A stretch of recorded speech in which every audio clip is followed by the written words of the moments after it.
ചങ്ങുപിളർന്നതാണേ നിനക്കവർ തന്മയിൽ തന്നതാണേ. ചങ്ങുപിളർന്നതാണേ നിനക്കവർ തന്മയിൽ തന്നതാണേ. നോവിനുലയിൽ പ്രിയ പ്രാണനുലഞ്ഞപ്പോ നിൻമുഖം കണ്ടതാണേ നെഞ്ചിലവർ നിന്നെ വഹിച്ചതാണേ. വളരെ സത്യസന്ധതയുള്ള കുടുംബമാണ്. ഈ ദൈവതിരുസന്നിധി സത്യസന്ധതയുണ്ടെങ്കിൽ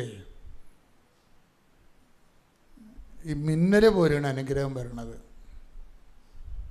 അന്ന് രാത്രി ഒരു ദിവസം ഈ നന്ദനയുടെ അമ്മ പെര അടിച്ചുകൊണ്ടിരിക്കുകയായിരുന്നു. അല്ല, പകല് ഒരു പെര അടിച്ചുകൊണ്ടിരിക്കണത്. അപ്പോൾ പെട്ടെന്ന് ഈ നന്ദന അമ്മയ്ക്ക് അവർക്കൊരു സങ്കടം വന്നു. അവിടെ ഒരു ദീർഘനിശ്വാസമാണ്. ഇപ്പം ദീർഘനിശ്വാസമാണെങ്കിലുമേ ദൈവത്തോടുള്ള അടുപ്പവും സ്നേഹം കൊണ്ട് ദൈവം അനുഗ്രഹിക്കാൻ പോകുമ്പോൾ ആ അനുഗ്രഹത്തിൻ്റെ ഒരു സങ്കടം വരും. നമുക്ക് അനുഗ്രഹം ദൈവത്തിൽ നിന്നാണ് വരാൻ പോകണമെങ്കിലും നമുക്ക് ഫീൽ ചെയ്യണ ചില സമയത്ത് സങ്കടമായിട്ടായിരിക്കും. അതിങ്ങനെ ശ്രദ്ധിക്കണം. ഇതൊക്കെ എന്ത് സങ്കടം എന്താണെന്നറിയാമോ? അവളിങ്ങനെ അവളെന്ന് പറയാൻ പറ്റില്ല. അത് ആ ചേച്ചി ഇങ്ങനെ മുറി തൂത്തുകൊണ്ടിരിക്കുന്ന സമയത്ത് പെട്ടെന്നൊരു ദീർഘനിശ്വാസം വന്ന്. എന്താ കാര്യം? അവരുടെ ചേച്ചി അനിയത്തിമാർക്കെല്ലാം നല്ല വീടുകളുണ്ട്. അതാണ് ഒരു സങ്കടം. അപ്പോൾ ഇവൾക്ക് കെട്ടപ്രായമായ മകളുണ്ടെങ്കിലും ആ മകൾ പറഞ്ഞ പോലെ സർക്കസ് കൂടാരം പോലുള്ള വീടാണ്. ചോരുകയൊക്കെ ചെയ്യും. അപ്പോൾ അത് ഇത്രയും വലിയ മക്കൾ ഉണ്ടായിട്ടും അവർക്കൊരു വീട് ഉണ്ടാക്കി കൊടുക്കാൻ പറ്റില്ല എന്നുള്ള അമ്മയുടെ സങ്കടം എന്ന് പറയുന്നത് വല്ലാത്തൊരു സങ്കടമാണ്. അവർക്ക് മുറി തൂക്കാൻ പറ്റാതെ ഇങ്ങനെ പ്രതിമയെപ്പോലെ നിൽക്കണത് സങ്കടപ്പെട്ട്. എന്നിട്ടെന്താ പറയണത്? എന്നിട്ട് അമ്മയോട് ഒരു അമ്മേ കൃപാസനം മാതാവേ, അമ്മയെന്ന് പറയുമ്പോൾ ആൾക്കാർക്ക് കൃപാസനം മാതാവാ. അമ്മേ കൃപാസനം മാതാവേ, എനിക്കൊരു വീടിതാ, എൻ്റെ ചേച്ചിക്കും അനിയത്തിമാർക്കും എല്ലാം നല്ല വീടില്ലേ. എന്നിട്ട് ഇവർ ചങ്കക്കുള്ളൊരു വർത്തമാനം പറയും, എനിക്ക് ഒരു വീട് തന്ന. പിറ്റേ ദിവസം അമ്മ എന്നെ വിളിച്ചു, ഞാൻ വന്നോളാം, ഒരു ദിവസമെങ്കിലും ഈ മക്കളുടെ കൂടെ ആ വീട്ടിൽ കിടന്ന് ഉറങ്ങിയിട്ട് ഞാൻ അമ്മ വിളിക്കുന്ന സ്ഥലത്ത് വരാൻ പോകും. അതൊരു പ്രാർത്ഥനയാണ്. വെച്ചാൽ ചങ്കക്കൊള്ളണ ഒരു പ്രാർത്ഥനയാണ്. എന്നിട്ട് ഇവർക്ക് പുളിയില്ല, ഇത് മുളകില്ലെന്ന് പറഞ്ഞുകൊണ്ട് ചന്തപ്പൊരിക്കണ ചേട്ടനെ വിളിക്കാൻ വേണ്ടി, ഓർപ്പിക്കാൻ വേണ്ടി ചേട്ടനെ വിളിപ്പിക്കും. ഇന്ന സാധനം ഇല്ല, കാപ്പിപ്പൊടിയില്ല, തേയിലയിലൊക്കെ വന്ന് നിങ്ങൾ വിളിക്കത്തില്ല, അതുപോലെ ഇവർ വിളിക്കും, ഇന്ന സാധനം മേടിച്ചു. അപ്പോൾ ചേട്ടൻ്റെ നമ്പർ ബിസിയാണ്. ആ സെക്കൻഡിന് കുറച്ച് കഴിയുമ്പോൾ ചേട്ടൻ തിരിച്ച് വിളിക്കും, എന്താണ് വിളിച്ചത്? അല്ല ഇന്ന സാധനം ഇല്ലെന്ന് പറയാൻ. പിന്നെ ഞാൻ പഞ്ചായത്തിൽ നിന്ന് എന്നെ വിളിച്ചിരിക്കുകയായിരുന്നു, നീ വിളിക്കുമ്പോൾ നമ്മുടെ വീട് ശരിയായെന്ന് പറയും. ഇതിൻ്റെ സ്പീഡ് കണ്ട, ഇതാണ് സ്പീഡെന്ന് പറയുന്നത്. അവർ സാക്ഷ്യം പറയാൻ വേണ്ടി കുടുംബത്തോടെ കയറി നിൽക്കുമ്പോൾ മനോഹരമായൊരു വീട്ടിൽ, അമ്മ കൊടുത്ത വീട്ടിൽ നിന്നാണ് അവരിറങ്ങി വന്നിരിക്കുന്നത്. നിൻ്റെ അനുഗ്രഹം പ്രാപിക്കാൻ ഇനി നിമിഷങ്ങൾ മാത്രമേ ബാക്കിയുള്ളൂ. നീ ദൈവത്തോട് ചേർന്ന് ദൈവത്തിന് വേണ്ടി ജീവിക്കാൻ വേണ്ടി തീരുമാനിക്കുക. ആ തീരുമാനം സത്യസന്ധമായ മാത്രം മതി. സ്തുതിക്കട്ടെ. Hallelujah hallelujah hallelujah hallelujah hallelujah hallelujah hallelujah hallelujah. ഒരുമിച്ച് പാടുക. ചങ്ങുപിളർന്നതാണേ നിനക്കവർ തന്മയിൽ തന്നതാണേ. ചങ്ങുപിളർന്നതാണേ നിനക്കവർ തന്മയിൽ തന്നതാണേ. നോവിനുലയിൽ പ്രിയ പ്രാണനുലഞ്ഞപ്പോ നിൻമുഖം കണ്ടതാണേ നെഞ്ചിലവൻ നിന്നെ വഹിച്ചതാണേ. നോവിനുലയിൽ പ്രിയ പ്രാണനുലഞ്ഞപ്പോ പ്രാണനുലഞ്ഞപ്പോ നിൻമുഖം കണ്ടതാണേ നെഞ്ചിനകം നിന്നെ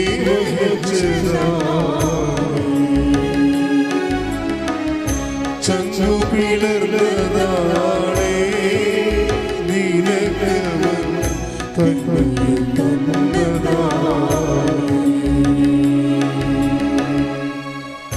ചങ്ങു പിളർന്നതാണേ നീലകവൻ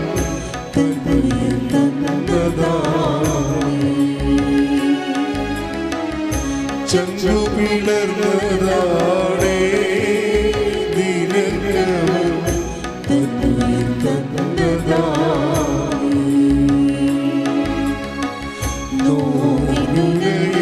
പ്രിയ പ്രാണനുലഞ്ഞപ്പോ നിൻമുഖം കണ്ടതാണേ നെഞ്ചിനകം നിന്നെ വഹിച്ചതാണേ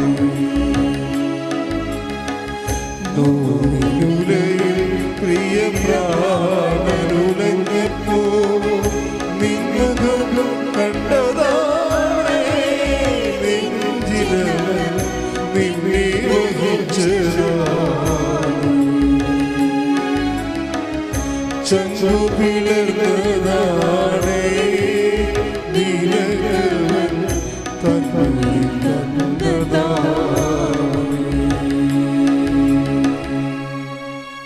നല്ലനായി നിന്റെ ഉന്നതമായ നാമത്തിന് സ്വസ്ഥം ചെയ്യുന്നു. കർത്താവേ, അങ്ങേ അവകാശവും ഓഹരിയുമായ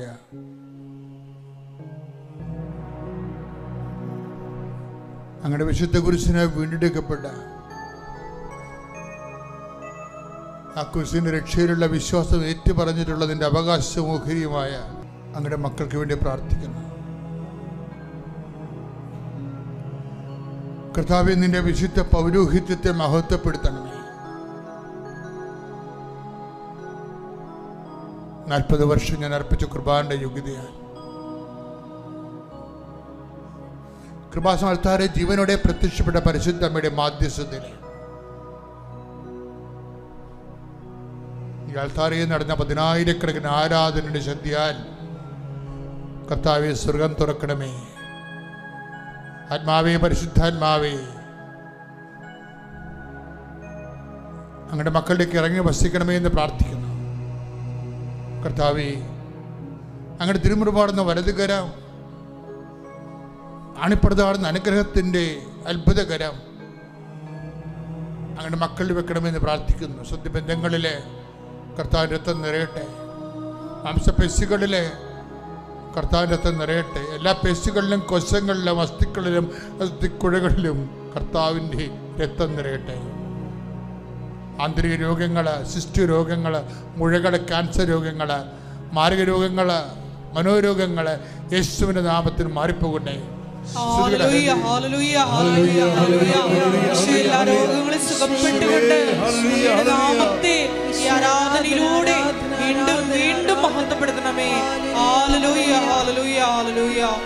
എൻ്റെ പേര് നിഖിൽ ജെറി ടോം.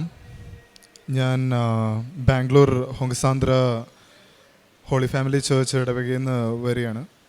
ഇതെൻ്റെ അമ്മയാണ്. ദൈവത്തിനും മാതാവിനും 1000 നന്ദി.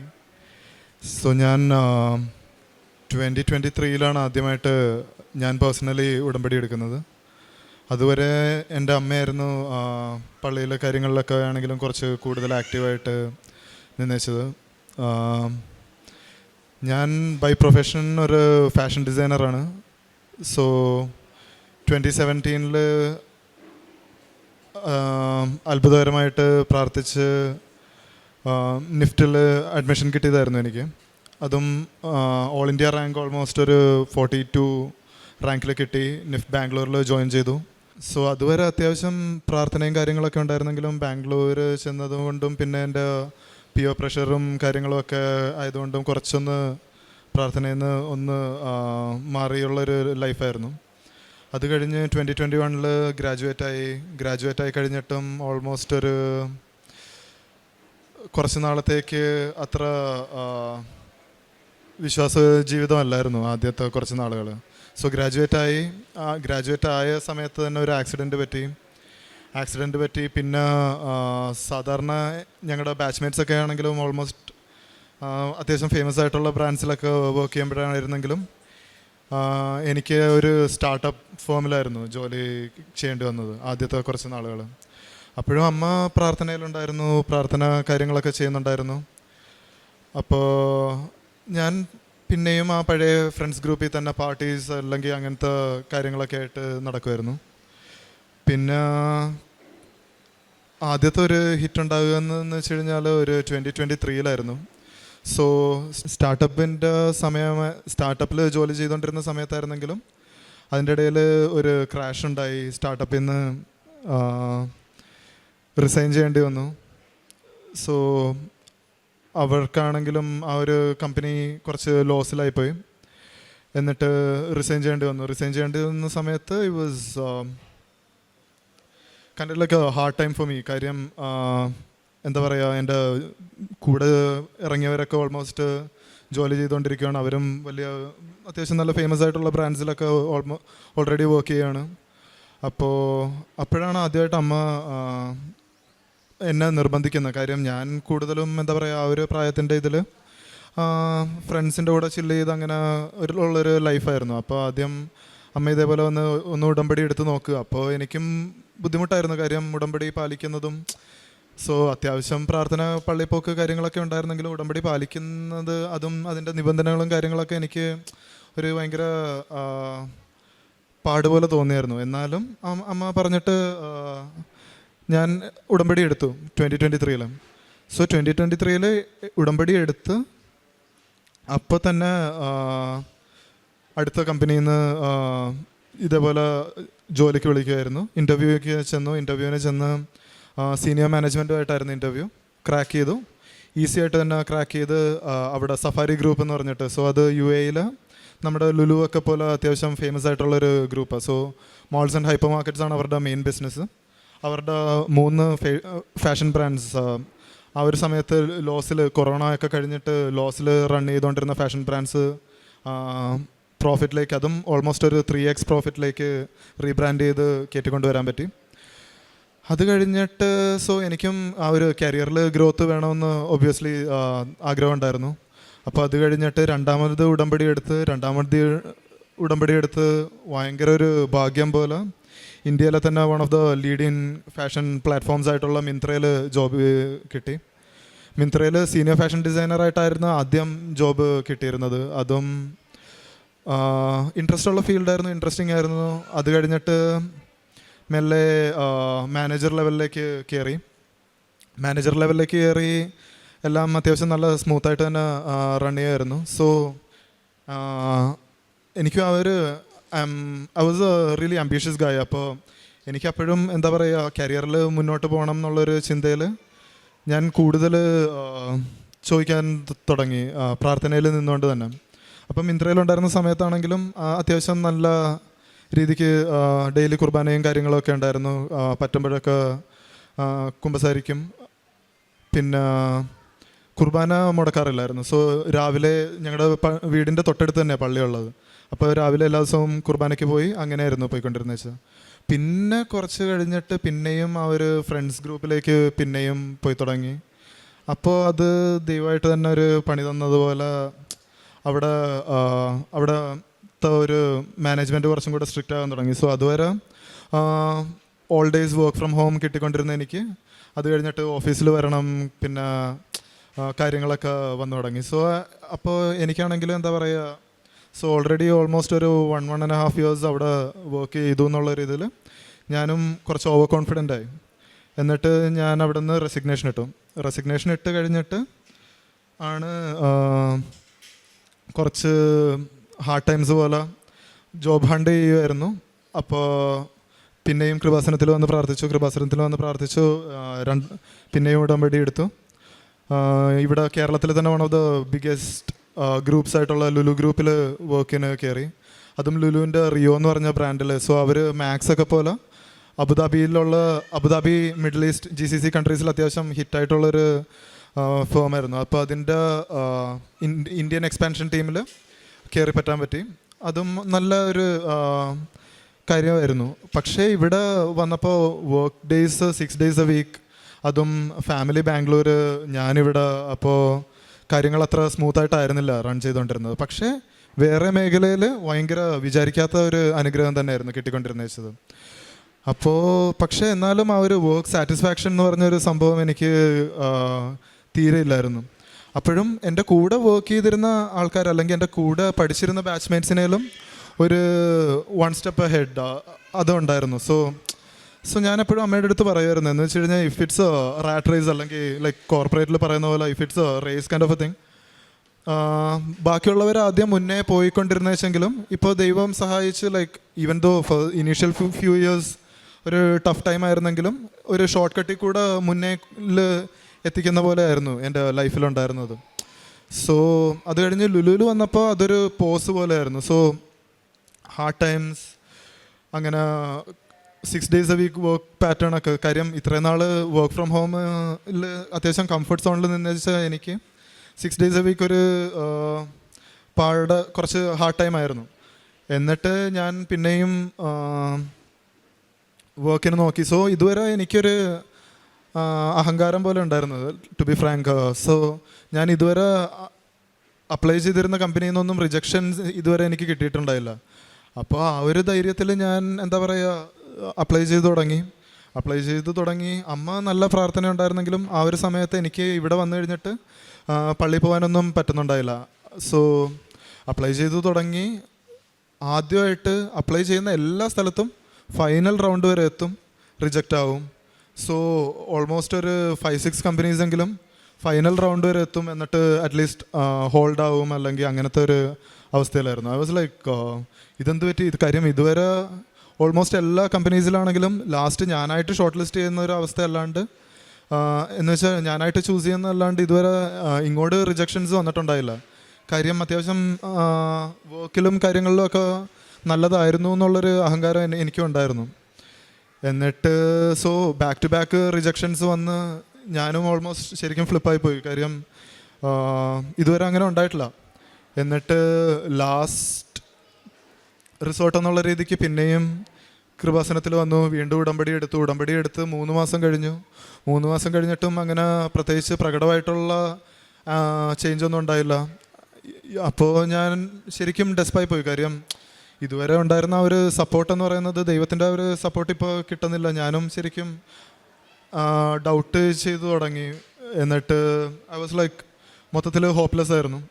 അപ്പോൾ അതിൻ്റെ ഇടയിൽ ഒരു നല്ലൊരു ഓഫർ എന്ന് വെച്ച് കഴിഞ്ഞാൽ ബാംഗ്ലൂരിൽ തന്നെ, അല്ലെങ്കിൽ ഇന്ത്യയിലെ തന്നെ one of the major men's wear brand, നല്ല എമേർജിങ് ആയിട്ടുള്ള ബ്രാൻഡ് ആയിട്ടുള്ള, സോ അവിടെ നിന്ന് എനിക്കൊരു ഓഫർ വന്നായിരുന്നു. അപ്പോൾ ലാസ്റ്റ് റൗണ്ട് വരെ എത്തി ആസ് യൂഷ്വൽ.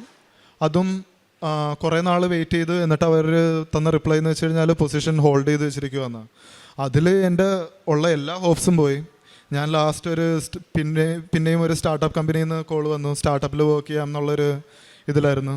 അപ്പോൾ ഞാനത് എഗ്രി ചെയ്തിരുന്ന സമയത്താണ് വീണ്ടും ഉടമ്പടി റാലി വന്നത്. അപ്പോൾ റാലിയിൽ അമ്മ എന്നെ പോകാൻ വേണ്ടി വിളിക്കുന്നുണ്ടെങ്കിലും ഐ വാസ് ലൈക്ക് ഇല്ല, ഞാൻ ഓൾറെഡി ഉടമ്പടി എടുത്തതാണ്. So I don't think there is A point. കാര്യം ചെയ്യേണ്ടതൊക്കെ ചെയ്തു, ഉടമ്പടിയിലെ നിബന്ധനകളൊക്കെ പാലിച്ചു, വേറെ കാര്യങ്ങൾ തെറ്റായിട്ടൊന്നും ചെയ്തൊന്നുമില്ല, എല്ലാം സ്റ്റോപ്പ് ചെയ്തു. എന്നിട്ടും എനിക്കങ്ങനെ ഒരു റിസൾട്ട് എന്ന് പറയുന്ന ഒരു ഇത് വന്നില്ല. So I don't think I M up for this എന്നുള്ളൊരു ഫേസിലായിരുന്നു ഞാൻ. അപ്പോൾ അമ്മ വാസ് ലൈക്ക് ഇല്ല, എന്തായാലും ഉടമ്പടി റാലിയിൽ നീ ഒന്ന് പങ്കെടുത്ത് നോക്ക്, അത്ഭുതം ഉണ്ടാവും എന്ന് പറഞ്ഞിട്ട് അത് ലൈക്ക് ഓക്കെ ഫൈൻ എന്നുള്ള ഇതിൽ ഞാൻ റാലിക്ക് പങ്കെടുത്തു. സോ കഴിഞ്ഞ തവണ റാലി കംപ്ലീറ്റ് ചെയ്യാൻ പറ്റിയില്ല. ഇത്തവണ മനഃപൂർവ്വം തന്നെ ഞാൻ പോയി കംപ്ലീറ്റ് ചെയ്തു. ഐ വാസ് ലൈക്ക് ഞാൻ ചെയ്യേണ്ടത് ചെയ്യാം, എന്താ അവസ്ഥയെന്ന് നോക്കട്ടെ എന്നുള്ള രീതിയിൽ ഞാൻ കംപ്ലീറ്റ് ചെയ്തു. സോ സാറ്റർഡേ ആയിരുന്നു റാലി. മൺഡേ ഓഫീസിൽ ചെന്നപ്പോൾ ഒരു സ്റ്റാർട്ടപ്പിൻ്റെ ഇതിൽ ഓൾമോസ്റ്റ് ഒരു ലാസ്റ്റ് റൗണ്ട് പോലെ ഉണ്ടായിരുന്നു. അത് കംപ്ലീറ്റ് ചെയ്ത് കൊടുത്തു. They were like we are ready to roll out the offer letter കാര്യങ്ങൾ. I was like okay fine, because അത് എക്സ്പെക്റ്റഡ് ആയിരുന്നു. അപ്പോൾ ഓക്കെ, അറ്റ്ലീസ്റ്റ് ഒരു ജോബ് ഷിഫ്റ്റ് കിട്ടിയല്ലോ, തിരിച്ച് ബാംഗ്ലൂർ പോകാൻ പറ്റിയല്ലോ എന്നുള്ളൊരു ഇതിലായിരുന്നു.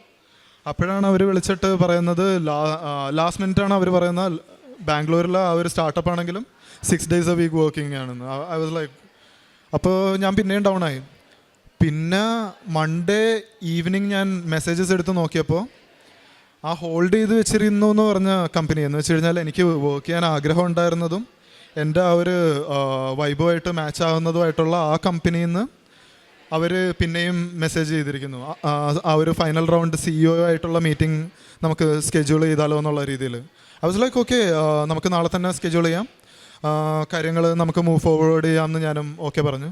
എന്നിട്ട് സോ ഇത് സംഭവിക്കുന്നത് സാറ്റർഡേ റാലി കഴിഞ്ഞു, സൺഡേ കഴിഞ്ഞ് മൺഡേ ആണ് ഈ കോൾ വരുന്നത്. I was super happy, super excited. എന്നിട്ട് CEO ആയിട്ടുള്ള റൗണ്ട് കഴിഞ്ഞു. CEO ആയിട്ടുള്ള റൗണ്ട് ട്യൂസ്ഡേ ആയിരുന്നു. ട്യൂസ്ഡേ അമ്മ പറഞ്ഞായിരുന്നു ഇതേപോലെ മാതാവിൻ്റെ ദിവസം മോനെ, ധ്യാനം നടക്കുന്ന ദിവസമല്ലേ, എന്തെങ്കിലും അത്ഭുതം നടക്കുമെന്ന് പറഞ്ഞാൽ ഐ വാസ് ലൈക്ക് ഓക്കെ, നമുക്ക് നോക്കാം എന്നുള്ള രീതിയിൽ ഞാനും നിന്നു. എന്നിട്ട് ട്യൂസ്ഡേ CEO മീറ്റിംഗ് കഴിഞ്ഞപ്പോൾ ഒരു പോസിറ്റീവ് റെസ്പോൺസ് ആയിരുന്നു അവരുടെ ഭാഗത്തുനിന്ന് ഉണ്ടായിരുന്നത്. എന്നിട്ട് വെനസ്ഡേ അവരുടെ HR വിളിച്ചു. അവിടുത്തെ HR വിളിച്ചപ്പോഴും ആദ്യം ഒരു കൺഫ്യൂസ്ഡ് സിറ്റുവേഷനിലായിരുന്നു. കാര്യം അവർ പറഞ്ഞത് അവർക്ക് ബഡ്ജറ്റ് കൺസ്ട്രെയിൻസ് ഉണ്ട്. സോ ഞാൻ ഉദ്ദേശിക്കുന്ന ഒരു പേ സ്കെയിൽ അവർക്ക് ആദ്യമേ റോൾ ഔട്ട് ചെയ്യാൻ പറ്റില്ല, ആദ്യത്തെ ഒരു 6 months കഴിഞ്ഞിട്ടേ റോൾ ഔട്ട് ചെയ്യാൻ പറ്റത്തുള്ളൂ. അപ്പോൾ പിന്നെയും എന്താ പറയുക, ഒരു കുറച്ച് ഡൗൺ ആയിപ്പോയി. അപ്പോൾ ഞാൻ അമ്മേനെ വിളിച്ച് പറഞ്ഞു. അമ്മ പറഞ്ഞു ഉടമ്പടി ഉൾപ്പിട്ടിട്ട് ജസ്റ്റ് ഒന്ന് അവരുടെ അടുത്ത് നെഗോഷിയേറ്റ് ചെയ്ത് നോക്ക്. കാര്യം അതിന് മുന്നേ ഞാൻ നെഗോഷിയേറ്റ് ചെയ്യാൻ ട്രൈ ചെയ്തു, ബട്ട് അവർ മാറുന്നുണ്ടായില്ല. പിന്നെ ഞാൻ ഉടമ്പടി ഉപ്പെടുത്ത് ജസ്റ്റ് കുറച്ച് നാക്കിൽ വെച്ചു. എന്നിട്ട് വിശ്വാസപ്രമാണം ചൊല്ലിയിട്ട് ഞാൻ നെഗോഷിയേറ്റ് ചെയ്ത് കഴിഞ്ഞപ്പോൾ അവർ പറഞ്ഞു ഓക്കെ, ഞാൻ ഉറപ്പൊന്നും പറയുന്നില്ല, ഒരു ലാസ്റ്റ് ട്രൈ എന്നുള്ളൊരു രീതിക്ക് അവരും പറഞ്ഞു. I was like okay, there is hope at least. അപ്പോൾ അത് കഴിഞ്ഞ് പിറ്റേ ദിവസം അവർ വിളിച്ചിട്ട് പറഞ്ഞു ഓക്കെ, സീനിയർ മാനേജ്മെൻറ്റിൻ്റെ അടുത്ത് സംസാരിച്ചു, they are okay to roll out so and so amount as a CTC. അപ്പോൾ I was like okay, I am super happy. അപ്പോൾ അത് തന്നെ ഒരു വലിയ അത്ഭുതമായിരുന്നു. കാര്യം ഞാൻ ഉദ്ദേശിച്ച ഒരു ഫേമിൽ, ഉദ്ദേശിച്ച സ്ഥലത്ത്, ഉദ്ദേശിച്ച ദിവസങ്ങൾ, സോ 5 days a week ആണ്, ആകെ 2 Saturdays മാത്രമേ വർക്കിംഗ് ഉള്ളൂ. So I was like okay, so happy. എന്നിട്ട് ഇന്നലെ ഡിസ്കഷൻസൊക്കെ കഴിഞ്ഞു. ബൈ എൻഡ് ഓഫ് ഫ്രൈഡേ അവർ ഓഫർ ലെറ്റർ റോൾ ഔട്ട് ചെയ്തപ്പോഴാണ് ഞാൻ ശരിക്കും അറിയുന്നത് ഈ entire hiring was for a senior manager position. So ഞാൻ 2021 പാസ് ഔട്ട് ആയത്. എൻ്റെ ഒരു എക്സ്പീരിയൻസ് വെച്ചിട്ട് മാക്സിമം എന്ന് വെച്ചാൽ എൻ്റെ ഒരു ബാച്ചിലർ ഓഫ് ഡിസൈൻ കഴിഞ്ഞ് മാസ്റ്റേഴ്സ് എടുത്ത് കഴിഞ്ഞ് കഴിഞ്ഞാലും മാക്സിമം ഒരു അസിസ്റ്റൻറ്റ് മാനേജർ പൊസിഷൻ മാത്രമേ കിട്ടത്തുള്ളൂ. കൂടിപ്പോയാൽ ജസ്റ്റ് ഡിസൈൻ മാനേജർ, ആ ഒരു പൊസിഷനിൽ മാത്രമേ കൂടിപ്പോയാൽ കിട്ടാൻ ചാൻസ് ഉള്ളൂ. പക്ഷേ when I saw the offer letter അതിനകത്ത് മെൻഷൻ ചെയ്ത് വെച്ചത് സീനിയർ മാനേജർ പൊസിഷൻ എന്നായിരുന്നു. അതും ഇത്ര വലിയൊരു പാൻ ഇന്ത്യ സ്കെയിലുള്ളൊരു ഫാഷൻ ഡിസൈൻ ഫേമിൽ സീനിയർ മാനേജർ പൊസിഷൻ കിട്ടുക എന്ന് പറഞ്ഞു കഴിഞ്ഞാൽ it's not at all an easy task. ഒരു 8 to 12 years എക്സ്പീരിയൻസ് എങ്കിലും മിനിമം ഉള്ള ഒരാൾക്ക്, അതും അത്ര എഫിഷ്യൻ്റ് ആയിട്ടുള്ള ഒരാൾക്ക് മാത്രമേ ആ ഒരു സീനിയർ മാനേജർ പൊസിഷനിൽ കയറാൻ പറ്റത്തുള്ളൂ. ആൻഡ് ആ ഒരു ഓഫർ ലെറ്ററും കൂടെ കണ്ടപ്പോൾ I was totally shocked. And മാതാവിന് നന്ദി പറഞ്ഞേ പറ്റത്തുള്ളൂ എന്നുള്ളൊരു അവസ്ഥയായിരുന്നു. സോ പ്രേക്ഷിത പ്രവർത്തനമായിട്ട് ഞാനും അമ്മയും, സോ ബേസിക്കലി ഞാൻ ബാംഗ്ലൂർ പോകുന്ന സമയത്ത് അമ്മയുമായിട്ട് പോകാറുണ്ടായിരുന്നു. സോ അമ്മ സാധാരണ ചെയ്യുന്നത് എന്താണെന്ന് വെച്ച് കഴിഞ്ഞാൽ എല്ലാ വെനസ്ഡേയും അവിടെ ഒരു ക്യാൻസർ സെൻ്റർ ഉണ്ട്, ഗവൺമെൻറ് ഹോസ്പിറ്റലിലാണ്, നമ്മുടെ ഇവിടുത്തെ ഗവൺമെൻറ് ഹോസ്പിറ്റൽ പോലത്തെ. അവിടെ കിഡ്വായി എന്ന് പറഞ്ഞിട്ടൊരു ക്യാൻസർ സെൻ്റർ ഉണ്ട്. സോ അവിടെ ഈ കുഞ്ഞു പിള്ളേർക്ക്, ക്യാൻസർ ബാധിച്ച പിള്ളേർക്ക് രാവിലെ ഫുഡ് ഉണ്ടാക്കിയിട്ട് കൊണ്ടുപോയി കൊടുക്കുമായിരുന്നു. സോ അവരൊട്ടും ഏബിളായിട്ടുള്ള ഫാമിലിയിൽ നിന്ന് ആയിരിക്കത്തില്ല. അപ്പോൾ അവർ അമ്മയുടെ കൂടെ ഞാനും പോകുമായിരുന്നു ആ ഒരു സമയത്ത് ബാംഗ്ലൂർ വരുമ്പോഴൊക്കെ. അതുപോലെ പ്രേക്ഷിത പ്രവർത്തനമായിട്ട് ഗവൺമെൻറ് ഹോസ്പിറ്റൽസിലൊക്കെ ചെന്നിട്ടാണെങ്കിലും ആൾക്കാരുടെ അടുത്ത് സംസാരിച്ച് പത്രം കൊടുക്കാൻ പോവുമായിരുന്നു. പിന്നെ കഴിയുമ്പോഴൊക്കെ കുർബാനയ്ക്ക് മാക്സിമം, സോ ഇവിടെ എറണാകുളത്ത് വന്നു കഴിഞ്ഞിട്ട്, സോ രാവിലെ 7:30 to 7 ആണ് വർക്കിംഗ് അവേഴ്സ്. അപ്പോൾ എനിക്ക് പോകാൻ പറ്റത്തില്ലായിരുന്നു കുർബാനയ്ക്ക്. കാര്യം ഏർലി ഇൻ ദ മോർണിംഗ് എണീറ്റ് പോയിട്ട് പിന്നെ മൊത്തത്തിൽ എക്സോസ്റ്റഡ് ആവുമായിരുന്നു. പക്ഷേ ബാംഗ്ലൂർ ഉണ്ടായിരുന്ന സമയത്തൊക്കെ എല്ലാ ദിവസവും തന്നെ കുർബാനയ്ക്ക് മുടങ്ങാണ്ട് പോകുമായിരുന്നു, കുടുംബ പ്രാർത്ഥനയ്ക്ക് പോകുമായിരുന്നു, കൊന്ത ചൊല്ലുമായിരുന്നു. അതേപോലെ ഉടമ്പടി ഒക്കെ ആണെങ്കിലും പ്രോപ്പറായിട്ട് തന്നെ ചെയ്യുമായിരുന്നു. പരിശുദ്ധ അമ്മയ്ക്കും ഈശോയ്ക്കും കോടാനുകൂടി നന്ദി പറയുന്നു. എൻ്റെ ഭയങ്കര ഒരു ആഗ്രഹമായിരുന്നു മോനുമായിട്ട് ഈ പരിശുദ്ധ അമ്മ പ്രത്യക്ഷപ്പെട്ട ഈ വിശുദ്ധ സ്ഥലത്ത് നിൽക്കണമെന്നുള്ളത്. അതിന് കാരണമുണ്ട്. കാരണം 2017 ഞങ്ങൾ ഇവിടെ ഒരു തങ്കിപ്പള്ളിയിലൊരു കല്യാണത്തിന് വന്നതാണ്. അപ്പോഴത്തേക്കായിരുന്നു മോന് നിഫ്റ്റിലെ അഡ്മിഷൻ്റെ ടൈമായിരുന്നു. അപ്പം ശരിക്കും ഞങ്ങളുടെ ഫാമിലി ഏറ്റവും പ്രതിസന്ധിയിലൂടെ കടന്നു പോകുന്ന ഒരു അവസരമായിരുന്നു. ഹസ്ബൻഡിന് വയ്യാതിരിക്കുന്ന ഒരു രോഗമൊക്കെ ആയിട്ടിരിക്കുന്ന. അപ്പം ആദ്യം ഇവിടെ വന്ന് വേറൊരാൾ നേർന്നിട്ട് അത് നിറവേറ്റാൻ വേണ്ടിയിട്ടാണ് ഞാൻ വന്നത്. അന്നേരം ഞാൻ ഉടമ്പടിയൊന്നും എടുത്തില്ലായിരുന്നു. അത് കഴിഞ്ഞിട്ടാണ് ഞാൻ പിന്നെ വന്ന് ഉടമ്പടിയൊക്കെ എടുത്തത്.